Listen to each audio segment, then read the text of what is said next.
This episode is sponsored by BetterHelp. Do you want better mental health? Then BetterHelp is for you. It is affordable, accessible, and most importantly, personalized online therapy. There is a special offer to the Lucie Pod listeners. You can get 10% off your first month of professional therapy at betterhelp.com/theluciepod.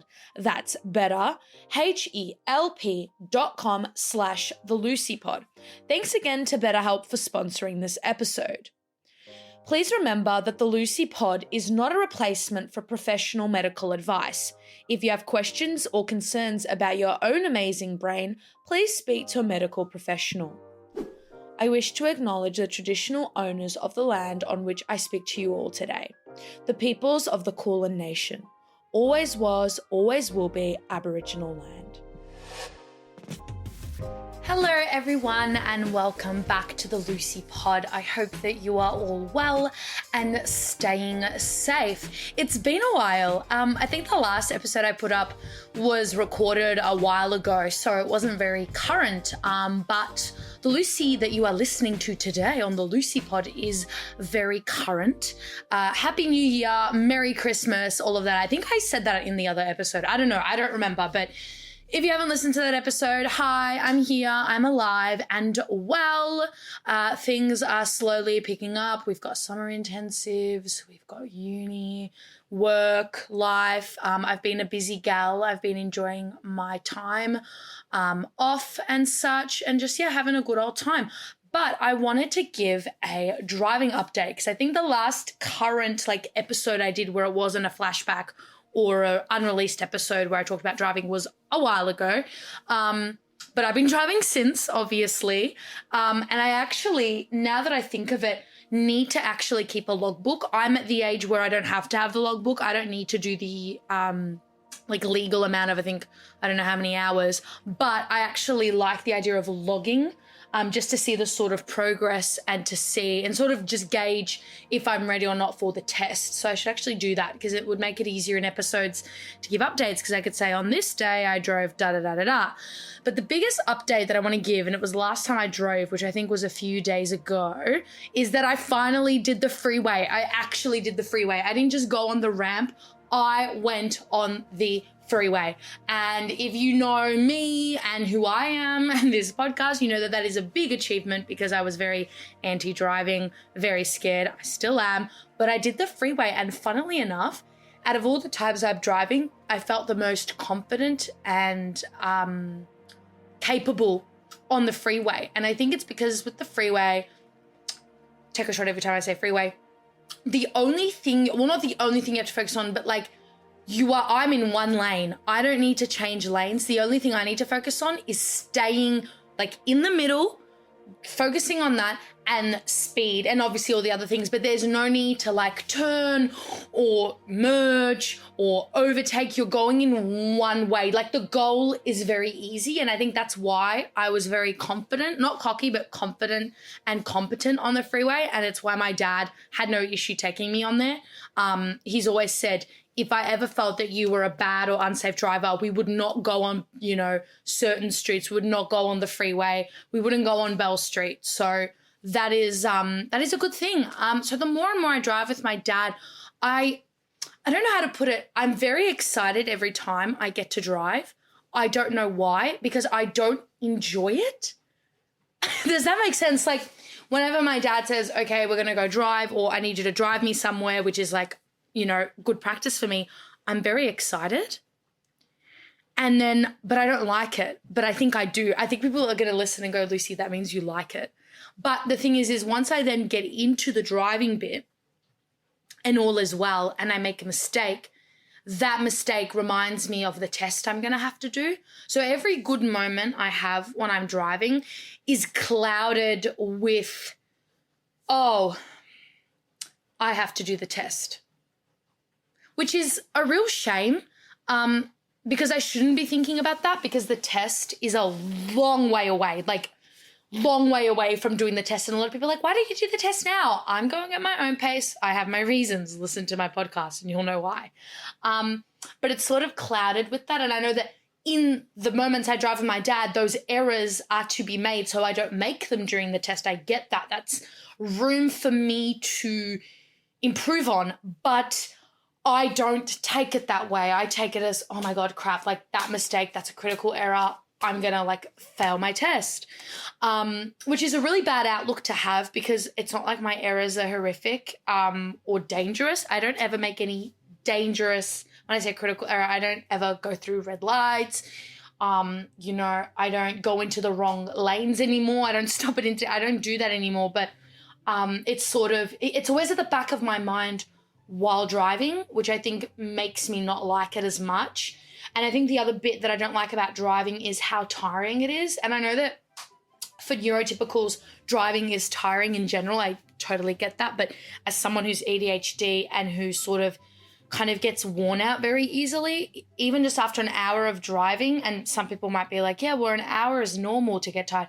I get tired to where I'm not doing things properly anymore. So maybe some of you do get tired while driving, but you're still doing the right things. I start to forget to do things, which is not good. Just because I'm tired doesn't mean that I forget to indicate, right? And I really dislike that. And I wish I had more endurance. I do take my meds all the time when I'm driving, of course, and I always am very, focused, phones off. My dad's there coaching me, but after an hour, things start to not get done. I just wish I had more endurance. I don't know how to do that. I think that's maybe with more practice. But once I'm tired, and it makes it a lot harder. So like the first, hour or so is really good, but after that, it's just sort of, it pitters, is that a word? Like it just sort of teeters off. And I'm not as effective of a driver, which is bothersome. I don't know how long the driving test is, but hopefully it's not an hour. I'll probably be kicked out before the hour. But so I'm just always worrying about the test, and I'm nowhere near doing the test. And I will not tell anyone when I'm going to do the test because, for starters, if you do fail it, then you have to explain to one that you failed it, and it's none of anyone's business. So I'd much rather go do the test as many times as I need to. I might get on the first go and then be able to say, oh yeah, and I got my license, and you don't need to know if I failed them or not. But I probably will reveal it on the Lucie pod once I get my license if I had to do multiple tries. Otherwise, driving's going really well. I do it a lot, and the more you do it, the better you feel. So I do feel better in the moment, but then it just gets, I have a complicated relationship with driving is what I'm going to say to people. Whenever my dad asks me, do you like driving, Luce? You must like it. I say, yeah, no. So I'm just going to say it's complicated. I'm going to change my relationship status on Facebook to not, it's like with my boyfriend in a relationship, I'm going to put it's complicated, and it's going to be cars or driving. Because it is. I have a really complicated, nuanced, deep, whirlwind relationship with the car, with driving, not with the car, but just with driving. We will see. I'm going to try and do more and more driving updates. But I don't want this episode just to be about driving. I want it to be a little catch-up, a little update on moi. So I started the Lucie pod during the pandemic. In Australia, specifically in Victoria, when we were in stage 4 lockdown. The tone was not good. Not in my podcast, but just in life. The tone was very somber. It felt like the Jaws theme. It felt like terrible. Lockdown was not a good time for anyone. I'm sure there's some people who are like, I loved it. It allowed me to be productive. That's great. But for most of us, it was a really difficult time. And it took away a lot of things from people. And the one thing it took from me, it took a lot of things from me. And by took, I don't mean like I was depraved. But what it took from me was my love for reading. I did not read at all during lockdown. I only read when I had to, and that was for uni. And thankfully I was doing creative writing as a major, so it forced me to read other than academic stuff. Like it actually allowed me to read creative things and interesting things. It was terrible. I didn't read. The most reading I did was TikTok and Instagram, and I'm okay to admit that. I've now deleted TikTok and I'm not re-downloading it. I used to have a system where I'd delete TikTok for 3 months and then re-download it for a week. It's ridiculous. That's stupid. So I've just deleted it. I haven't touched it since December, like early December, and I'm planning on keeping it that way. But all I did was TikTok, reading like TikTok stuff, which I don't want to get into a whole thing of what technology does to your brain, but I can say for myself, I noticed I was delayed from not having like been reading. That was not a proper sentence. What I'm trying to say is that I noticed my speech, my thought processes, my creativity, and my moods impacted from not reading. I genuinely feel that. And I'm not sitting on here being like, if you don't read, you're not as smart and you should read more. I'm not trying to do that. But for me, now that I've started reading again, I can see the enormous benefits that reading has for me. So I've started reading again. I'm going to tell you what I've read since like the new year. So the only book I've finished is Idle by Louise O'Neill. And now I'm currently reading Release by Lucie Christopher, The Maidens by Alex Michaelides, and I'm Glad My Mum Died by Janet McCurdy. So I'm reading 3 books at the moment. And for me, as an ADHD child, reading was the best thing for me. I was such a big bookworm. I read all the time. And my parents were the sort of parents that if I had a bedtime, let's say my bedtime was 8 o'clock, if they came in and I was up at, even midnight reading a book, they wouldn't be angry. They would just let me read. I remember I would sit in my bed and I'd have a pile of books next to me on my bed, from the read pile and the unread pile, or like currently being read, and I would just fall asleep with that. And I just had piles of books around me all the time. I loved reading. I read all the time. I even read in high school. I kept it going even in my first year of uni. And then the pandemic came. I wanted nothing to do with reading. I thought it was a waste of time, too much energy, too much commitment. Like, who wants to read such a big book? And that is so not me, because I love writing. I love cinema. And people who like to do those things, I feel like, have to be avid readers. Maybe there are some people who are creative, like great writers, and who don't read, but I feel like most good writers read. So the pandemic really took that away. And I always go on about how I don't have an outlet, a form of meditation for my ADHD, but that's such bull, because reading is. That's one of the silent things that I do that is my form of meditation that is so good for me. Reading for me, it completely quiets my brain.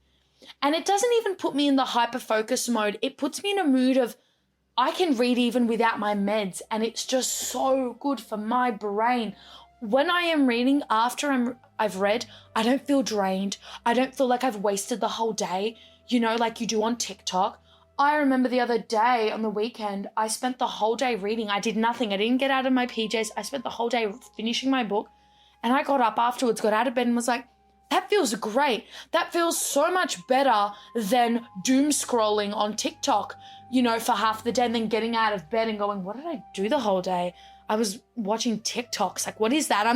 I'm totally not judging people who do that. People have their own reasons. But for me, it was just like, reading is so good. I love it. I'm so glad I am back into it and that I love it again. And the more I read, the more I'm like, okay, I need to start a book club, like a podcast book club, to talk about my books. But you know what? That can be a new special interest thing that I talk about, is all the books that I'm reading. I just love it. And any ADHDers listening, even non-ADHDers, you may have your own reasons for not being interested in reading. And I'm not one of those people who's like, if you don't read, you're an idiot. But I would say, give it a go. And don't go with people who say if you read only that genre, you're bad. Read things that you might actually like. Let's say you are obsessed with video games. You would much rather play The Sims, like me, or play video games than read a book. Buy books that are linked to video games, that are about video games, or buy comic books or graphic novels where you have more visual stimulus. Just give it a go. Don't be swayed by those people who go, well, I only read the classics, and if you read that, like, of course there's nothing wrong with reading classics, but for me, I'd much rather read I'm Glad My Mum Died and The Maidens than Jane Eyre. Not because Jane Eyre is bad, it's just I find it too much for my brain. So read things that you know you're going to like. If you are obsessed with like makeup and beauty trends, start off by just reading magazines that are about like lifestyle and makeup. Then move on to chick lit books where it talks about that. Read things you're gonna like. Don't think that once you have to read a book, it has to be deemed acceptable. I think a lot of people get turned off from reading because they're made to feel like they have to read a specific genre in order to get into reading. And that is not true. So any ADHD is listening, find a special interest and then find the book that is related to that. And I'm telling you, you won't regret it. Reading is so good for your ADHD brain. And look, I might be talking nonsense. There might be some of you listening going, it's not. But I just find it really massages all the right parts. It silences all of the sort of difficult parts that can wreak havoc. And it just makes you happy. I feel so full of joy after I've read a book. I sound like a wanker, but I feel just so like after reading Idol, which was such a good book, I actually was very sad. I grieved finishing it. It felt like I finished a Netflix show and I want to know what happened to the characters. I want to reread that book and I'm so glad that I have that now. Like now, instead of going straight to my computer to play Sims, don't get me wrong, Sims is up and ready to load, I'm looking forward to reading the next book. When I find myself not being able to focus, if I have a task to do, whether it be homework or housework, rather than going on my phone to procrastinate, I'll read and then I'll feel so much better and so much more ready and apt to tackle the task that I don't want to do. So I'm so glad and I want to keep that going. And I don't believe in resolutions. I don't make resolutions for myself. I think they breed a bit of obsession and disappointment. But if I had to set a resolution, I've already done one and it's read more. And I am reading a lot more. So I can tick that off the imaginary, non-existent resolution. So that's what I've been up to. What else have I been doing? Oh, as a result of reading more, I've been writing more, besties. And I'm writing something and I'm not going to reveal what it is because I want to write it and make it so good that I can one day come on the pod and say, hi guys, I've published a book. So I'm not going to tell you what it's about. But what I have learned from reading now is I need to do more world building before writing stories. I love writing stories. I love writing books. I love writing long ass chick lit dramatic books. That's a hint. And I don't do enough world building. I don't do enough character building. And the books that I've been reading have taught me that. So I've been doing a lot of that. And it's just been so bloody good. So yeah, I think that's all in the realm of updates and Luciness. This is an unusual episode because it doesn't have a really clear topic. It's sort of just me having a chat. But I am planning on, we are planning on, Trent and I, to do another 2 episodes together. I'll give a hint. Well, I'll tell you what the first one's going to be. It's going to be another ADHD decoded one. It's a Marvel edition. And the other one is a surprise. It's going to be very, very good. And I think we're going to learn a lot from each other and you guys learning from us. And I also just had another idea pop into my head. I want to make an episode on The Sims and specifically why there should be a comprehensive ADHD mod or trait on The Sims. I'm going to go script that now and then read. Okay, anyway, apart from that, I hope that you are all well. I hope that you enjoyed listening to this episode. Please give me some updates, send me messages, tell me how you've all been. And most importantly, do not forget to follow me on Instagram and Facebook at The Lucie Pod and listen to and follow me and rate me and give me 5 stars on Spotify, Apple Podcasts, Google Podcasts, Amazon, Audible, all of the streaming platforms at The Lucie Pod. Don't forget to show me some love on there, and I will see you in my next episode.